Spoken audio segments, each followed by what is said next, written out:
So this is not a reference that you're fully going to understand because you've not seen JoJo. But I appreciate the living shit that they fully Yoshikage Kira'd Muse. What I mean by that is that in the show or in the manga, in part 4 of JoJo, they had no idea who the villain of it was, so he didn't come up with the villain of Yoshikage Kira until like halfway through the manga. So then when the anime came, Araki went to the studio and went, "Hey, make him like be there and then like walking across the road in the back, like so people see him every now and then." I think I know where you're going with this.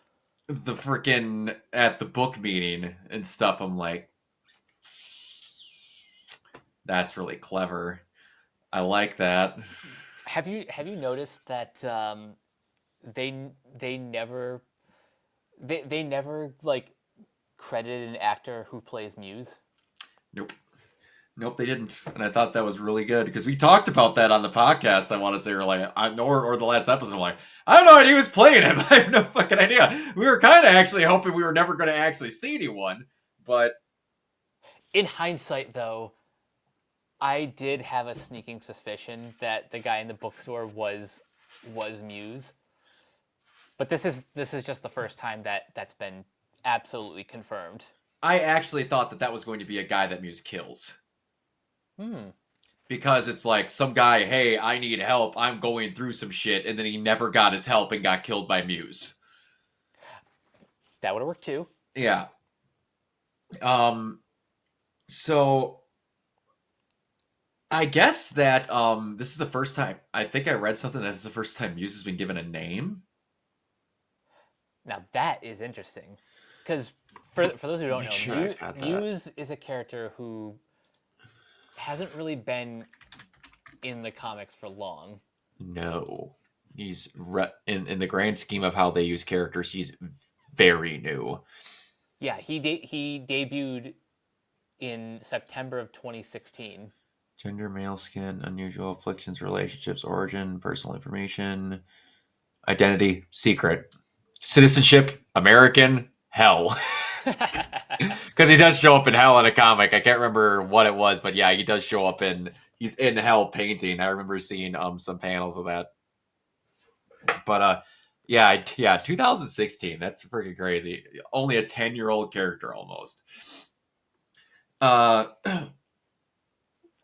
but I love how they're really good in these of they can have almost nothing happen in 80% of the entire episode. And then the last just end of it is a fucking banger no matter what they do.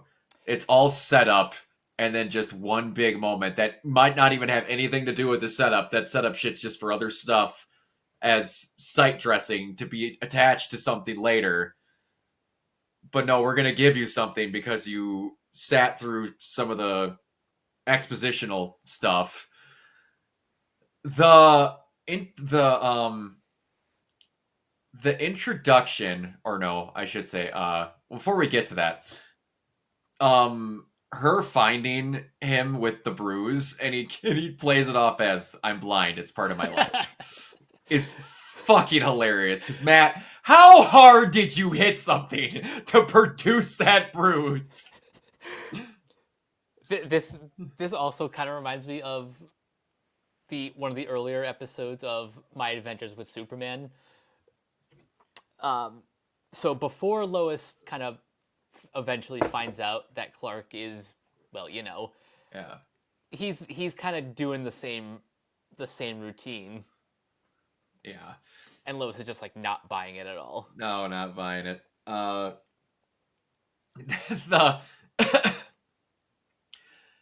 and I just like she's like, eventually you're gonna have to talk about all this shit that's going on with you. He's like, yeah, at some point. She's like, yeah, at some point. Then he doctors her. Don't do that. I'm being serious. Not as a psychiatrist, as in you need to talk about this shit or it's not gonna do well.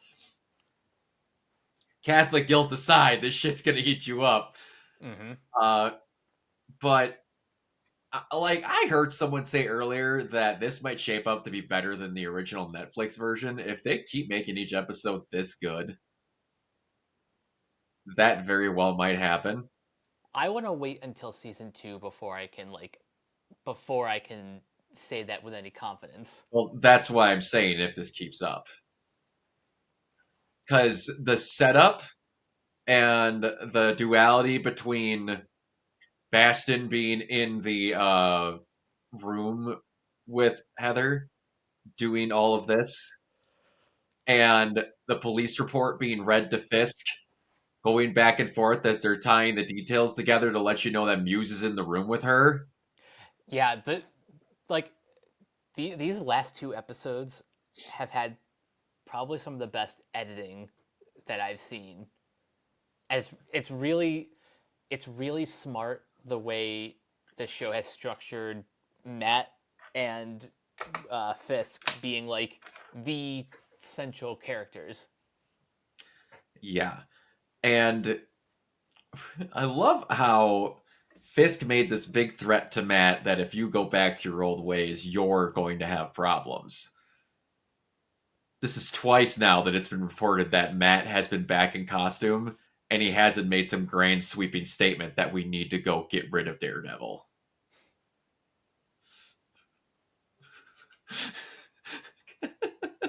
And he just goes, don't even mention that Daredevil's a thing. We don't care about Daredevil. You killed him. It almost sounds like you're afraid to piss Matt off, Fisk. That's what it sounds like. Yeah. But yeah, the scene with Muse and her in the office was creepy as shit. And I don't know off the top of my head what that actor's name is, but he did an amazing job just being an absolute creepazoid. Mm-hmm. And I didn't expect Muse to die that fast. Me neither. I thought we would be with him through the end of the season, but then I remembered, oh wait, Fisk is like the big bad of of New York. Well, he is, but we have 2 seasons for Fisk to be the big bad of New York. Right. So then it makes me think, okay, maybe taking out the task force is going to be the rest of this season. But then the rumors going around are that season 2 is going to be completely covering all and only that. So yeah, So what the hell is the rest of this season? Great question. Because I thought they were going to pull well, she shot him 7 times in the chest. We thought he was dead. We went to the morgue to take care of his body, and he's gone. Like, I thought they were going to pull some shit that he's just ridiculous, but no. He's legit dead. So he lasted about as long as the show as he did in comics. And the amount of side shit they're still pumping through here with this Bay that they're gonna have to do something with. I don't know if they're going to pull a fucking what was it? What was that thing in Arrow season 1? The Undertaking? No, what the hell was it? No, I think it was The Undertaking. The Undertaking, where they blew up the glades. Mm-hmm. I'm not saying it's going to be that, but I got a feeling that something they're doing with this port is going to end up being super important like that. And it might not be just that he wants to bring money in, that he's legit doing something super fucking sketchy there. But I like how they're trying to sow seeds of content between Vanessa and Fisk, and they're making the audience not know for sure if that's actually what's happening. Because on one hand, are they working together? That's what I'm gonna. You have on one hand where how they phrase it, where she goes, "Well, maybe you should try and do something about it." Where Vanessa's like, "If you can prove to me that you can take care of this, you will be in my good books because I don't want to deal with Fisk anymore." Or it's, "Okay, dumbass, go try and kill him. See how that works out for you." And we saw how that worked out for him. So you think she was setting up a trap for him? I'm saying that I'm leaning towards B, but I'm not against it being A. All right. Because they got into a somewhat better place at their last meeting.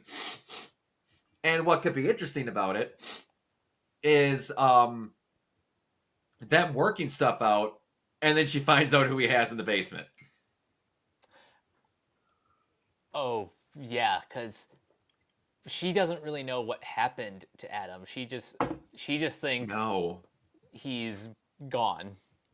Gone. So it would be the most interesting way for this to me is them getting good and working things out, and then eventually Kingpin goes, well, now that we're on the same page, and he tries to show her him, and it backfires horribly. Or she finds him naturally, one of the two. But I would like for them to actually be getting good, and then that's the straw that breaks the camel's back, going, wait, what?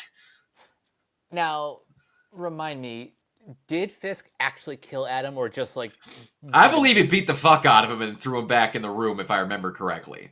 I Okay, do not think he killed him, if I'm remembering correctly. okay, Because he didn't use the axe on him. He broke it and threw it away. He just beat the shit out of him. right, And then right. That continued makes to eat sense. his food.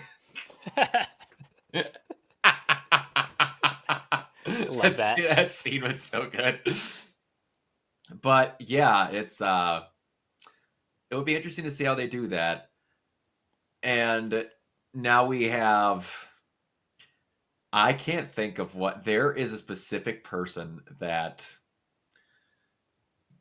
I can't remember the character's name. Captain Douchebag. Powell. Is Powell Fisk's little helper? Oh, you mean are you talking about Buck with the Nope. Younger. Gandolfini, Daniel Blake. Daniel Blake. Yeah. And him threatening BB to be like, no, Daredevil wasn't in there. Here's the weird thing. They could have easily spun this to put Daredevil at fault. They have no body cams. They said that out loud. So they could have said there was a scuffle. We saw Daredevil shoot the guy, and then she was hurt because of Daredevil.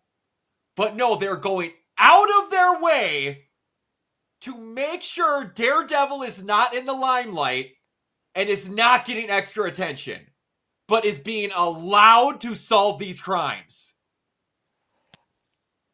Fisk is going out of his way to not make Daredevil look bad. Now I'm even more intrigued what the next couple episodes are going to be like, because maybe he's playing the long game and we're actually going to get like sort of a revamp of the Sokovia Accords. Because remember in She-Hulk, Matt said like, oh yeah, by the way, the Sokovia Accords have been lifted. Mm-hmm. Yeah, I don't want them to do that. Just introduce. Oh my god, I kind of want to get away from all that horse shit, because the Sokovia Accords have been lifted. But correct me if I'm wrong. They reaffirmed that they exist in the last Captain America movie. That's right. Because he said, who do we have to answer to? Because the Sokovia Accords still exist.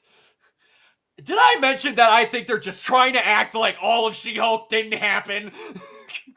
Unfortunately, it feels like that's the case. Because I forgot that detail was mentioned, because that 1,000% is not canon. Either that or they forgot to communicate that, because they made a very big deal that if he brings back the Avengers, who the fuck do they answer to? Themselves or the government? I don't know. But he's got this vigilante task force thing. It's gonna be... One way they could do that is if they actually turn it... That's the thing, though. I could say they could actively turn it into what the actual Superhero Registration Act is, to where if you want to be a vigilante, you have to, like, register yourself and work with blank and blank, but only certain people will know. and like one of the guys that would have to know would be a government official in that area. But there's only like 4 people that have secret identities. Yeah, that's true. Like, even people like Doctor Strange who just hang out and go to weddings, like, they know who he is. Whatever they're going to do, it has to be the baby steps to allow the public to distrust and despise mutants. That's kind of like the goal that we have to get to. Here's the thing. I don't think they need to have that as a goal. Because in today's day and age, you're going to see a guy with blue fur, and it's going to take 2 seconds. True. Because they never had to work towards it back in the day. It was, you're a blank, I don't like you. And what takes 2 seconds all day, every day in today's society? Oh, you're a blank? You got handed something that I don't have? I hate you. They do not need to work towards people hating mutants. It will take 2 seconds for them to not like mutants. Yeah, I mean, the more I think about it, this is in today's like in the real world, this would be the easiest concept to introduce. Yeah, it's going to take no time. It's going to be the, hey, we got burdened with these horrible things that we have to deal with. No, fuck you. You got laser eyes and you're awesome. And I get to commit hate crimes on you because I don't like you. X-Men is the most foolproof thing just ever. Oh no, you're dumb because of a thing you couldn't control. What? I saved your baby. Fuck you! You have claws! What? I can't remember what the video is.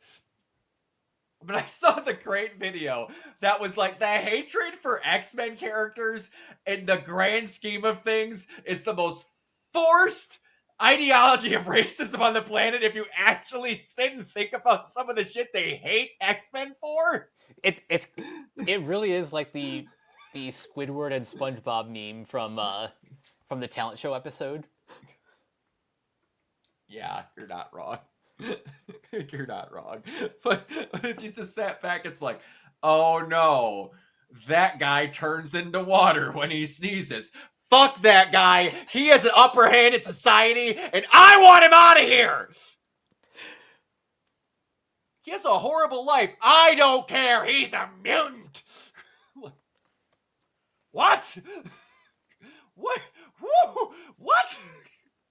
That woman just used her weather powers to stop a hurricane.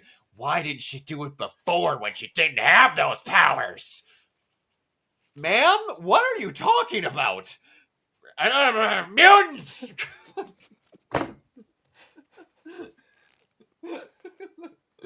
Oh, anyway, Daredevil's been really good.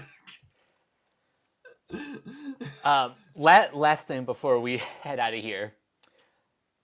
Do you think okay, 2 questions. 1, do you think Heather knows after everything that went down?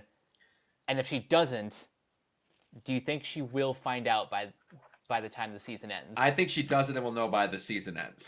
Because here's the thing. You can logically dictate some things from this.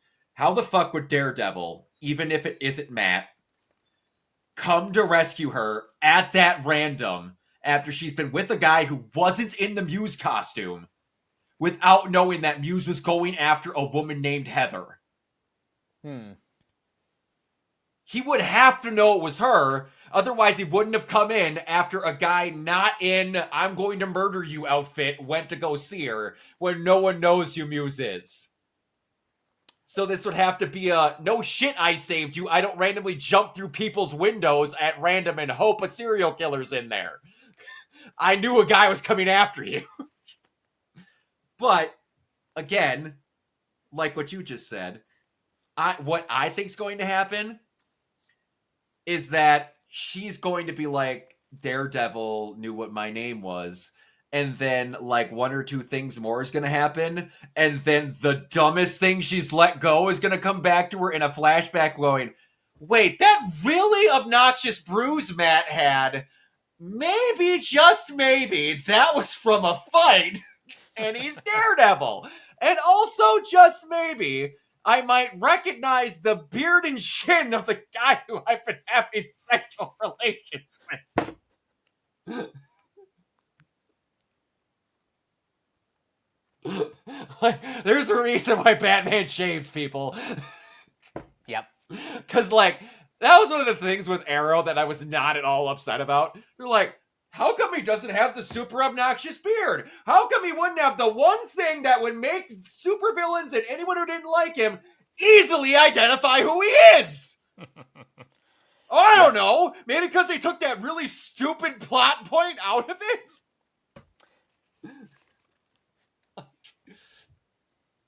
No, I think either, because I don't think this is going to be the classic freaking Aunt May, where it's like, I knew the whole time, I just acted stupid. I believe she genuinely is on the 80% point, but she needs one other thing. I don't know if that other thing is going to be him coming in from a fight, or her stumbling across the Daredevil den on top of their apartment building. I don't know. Whatever it is, I hope she takes it better than Foggy did. At I think it was in season 1 where he found out. Yeah, I believe it was. And we're going to have to see how she does, because according to her, and what she talked with Muse, is that only cowards need to wear masks. She did say that, but because Daredevil saved her, maybe I don't know. Maybe I don't know. Maybe part of her arc is coming to a realization that not all masks are the same. Mm-hmm. Man, you know what? This is really unfortunate that this exact comparison is coming up, considering what happened yesterday. So, I got her. Crap. What was her character's name? Batman Forever. Oh, I should know this is one of my favorite. Chase Meridian. There we go. By the way, rest in peace, Val Kilmer. That is horrible. You've had a horrific set. Like, you're at peace. You're not in pain anymore. But you are Hollywood royalty, and rest in peace. But like immediately, and I don't know, it's because Val's been on my mind all day. It just brought up the whole Chase and Batman thing where she's explaining to him what the mask is to people and what hiding behind it means and other things. Mm-hmm. And it's just funny to me how you have a psychoanalyst dating Batman, and now you've got this happening with a psychoanalyst dating Daredevil. So I don't know if we're going to have a version of those conversations here. I wouldn't be shocked if they took a little bit of influence from that. Yeah, but here's the interesting thing. Are we then going to have Fisk going back to get more marriage counseling, and then it's going to be with Heather knowing that her boyfriend is Daredevil, and then hearing some shady shit being said in these counseling meetings? It gets slipped to Matt, and then somehow Fisk finds out that the only way that Daredevil could have found this information out that potentially stops him from doing whatever he's trying to do was through Heather, and then that's how Heather somehow gets killed by Fisk. Oh, geez. I didn't even think of that. It all just came to me legitimately right now. Because it's going to get a situation where she knows who both of these people are. I don't want. I know that eventually Matt has to lose a loved one because that's just this is how it works. Or two loved ones at this point, because that's just how it works. I just don't want it to be Heather. But here's the thing. Eventually Karen has to come back. Yeah. And I'd hate to say the easiest way to get rid of Heather is killing her, but I don't want her to die either because I really like Heather. But I don't mean to be that guy. I'm still waiting to see the quote unquote more violent than the Netflix Daredevil to come out. Because I know I'm a broken record. Fist decapitated a guy with a car door, and we have not seen something that tops that yet. Maybe not tops it, but this episode kind of gets close. It Or gets up there. it's been getting closer ever since I want to say, uh, like the bank heist Oh, episode. when he reverses a guy's kneecap, yeah. Yeah, It's the blood factor is getting up there, but that's the thing. I thought because it's Muse, that what was going to get the super bloody content to go through the roof. Muse is dead. And we got to like this tipping point of getting towards the super violence. Who is the super violence going to come from and who's it going to be committed to? that's a great question, but I have to trust that Justin Benson and Aaron Moorhead, who are directing the last two episodes, are going to deliver that. Oh, I'm not saying they're not going to. I'm just saying that for the sake of who we think might bite it, I'm terrified at where this violence we've been waiting on is going to be put in. That's why I don't want it. I don't want it to be Heather, even though, even though there's a strong possibility. Because I don't know if Fisk is going to do it, but what if Fisk is pissed that this information got out and Vanessa does something? Ooh, Because I don't think we need to show Fisk killing Heather on this. no, Because I don't need that. But Vanessa is something they could probably get away with. yeah, that's more likely than Fisk doing anything. Yeah. Because then we're going to have, and then we could not, that could be another thing that leads up to it. She does not know about Fisk having, what's his name, Adam, Yes. in the basement. What if she finds out that something was leaked from her, and then Fisk oversays something about whatever, and then she's just gone? But he's like, I can't be connected to whatever, and then Vanessa takes care of her, but he doesn't know that Vanessa did. Hmm. These are all strong possibilities. I don't know what to expect with these last two because there's 2 fucking episodes, and I don't know what they're gonna have in them. This is like killing off the Dark Archer in season 1 with like 5 episodes left. Like, what the fuck would you do? Yeah, the Glades are gonna blow up, but what are you doing until then?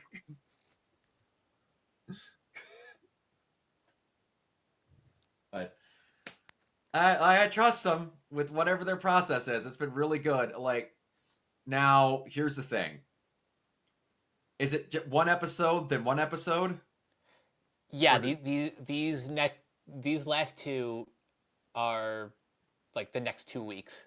okay? Because unfortunately, I am going to be on vacation starting Wednesday morning next week. Oh And I'll no. be back that Sunday. So we still can do the stuff. It's just going to have to be Monday or Tuesday. We're going to have to record it, possibly before the podcast, and then we'll have to do the last one on Wednesday, which I'm just going to shut off all of my social media and not pay attention to a damn thing while we're recording the podcast and don't watch nothing until I get home. I can't promise to wait that long. You don't have to. That's fine. I'm just going to try my damnedest, which always seems to backfire because I am the only one that goes on Twitter mainly to look for topics for the podcast, and I'm not going to be able to avoid that if I do that. So I'm just going to be on a social media lockdown Wednesday. But yeah, no, this is it's really good. This is, I'm not saying it is X-Men 97 levels of good, but this is very good. I would say it's like a few degrees below X-Men 97. It's like dancing in the in like the top 5, somewhere along X-Men 97 and Loki season 2. Yeah, it's definitely up there. It's really good. So yeah, I just can't wait until it gets done. I mean, I'm probably going to watch it in my hotel room while we're on vacation because I won't be staying out as much as my family is, and I'll just be like, tell me this damn TV has Netflix or not Netflix, Disney Plus. But yeah, I'm excited. Mike, where can everybody find you? You guys can find me on various social media sites at Captain K42. You can check out my quick thoughts on letterbox.com/CoachK42. And you can follow Renegade Pop Culture on Facebook and Blue Sky at Renegade Pop Culture. You can also find us here on YouTube, on Podchaser. Consider supporting our Patreon at patreon.com/Renegade Pop Culture. Listen to all of our podcasts on Spotify, Apple Podcasts, or wherever you listen. And last but not least, everything can be found at renegadepopculture.com.